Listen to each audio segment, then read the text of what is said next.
Baby deer refuses to leave her rescuer's side. When this baby deer first laid eyes on the man that saved her life, she knew she could never part ways with him. The outdoorsman captured his rescue story on camera, and it was absolutely amazing.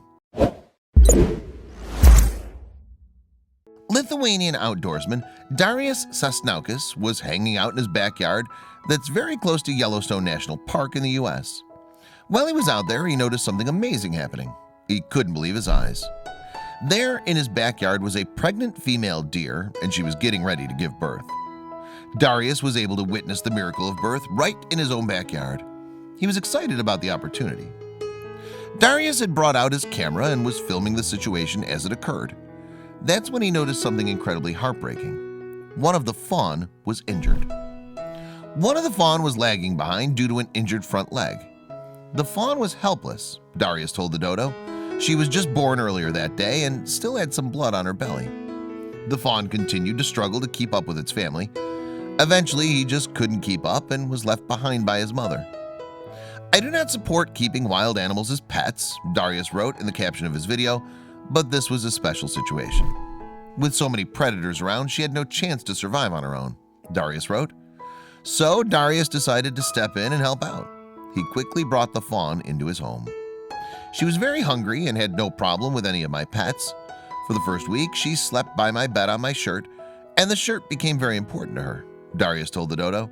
"She had to have it to be able to sleep." Since it was her leg that was giving her trouble, Darius came up with a perfect solution. He quickly put together a splint from an oatmeal box. This would help keep the fawn's leg in place. Darius also took time out to feed the little fawn every 4 hours. "I had to do some internet search and reading to be able to understand how to raise a fawn, get up at night to feed her every 4 hours and clean after her," Darius said. Soon enough, the little fawn began to learn how to walk on her own.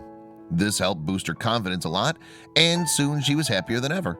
She even began to share a very close bond with Mac, Darius's 1-year-old Bernese mountain dog. Mac was especially helpful during the beginning.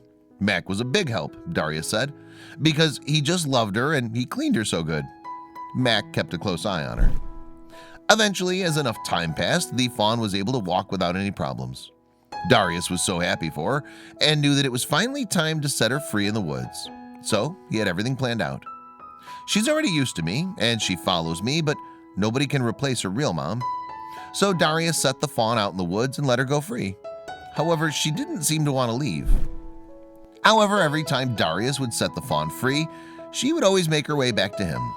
This continued to happen day after day, until one night something different happened. Finally, one evening, the deer spotted her mother. She quickly ran off to join the family once again. Darius was incredibly happy about the way things turned out for the sweet fawn. "Since day one, I was hoping to release baby deer back to the wild," Darius said. Finally, Darius was relieved of his duty to the fawn and was happy about the role he played in her life. However, he hoped that she had not grown overly attached to him. "I really hope that she did not get attached to me too much," he said, "because that would make it very hard for her to survive in the wild. She'd become an easy target for hunters and predators." This is why Darius never went about naming the little fawn in the 2 weeks that she spent in his home. He didn't want to leave her susceptible to any dangers out in the wild. So has Darius seen the fawn since? "I've seen the family many times after release, also seen them recently in the fall," he said. "The mother deer usually does not go too far from the place where she feels safe, so she stays around the area." In an email to the dodo, Darius concluded by writing, "It's a very, very good feeling seeing them safe roaming around. It's amazing to know that thanks to Darius, this little fawn was able to live a full and enjoyable life."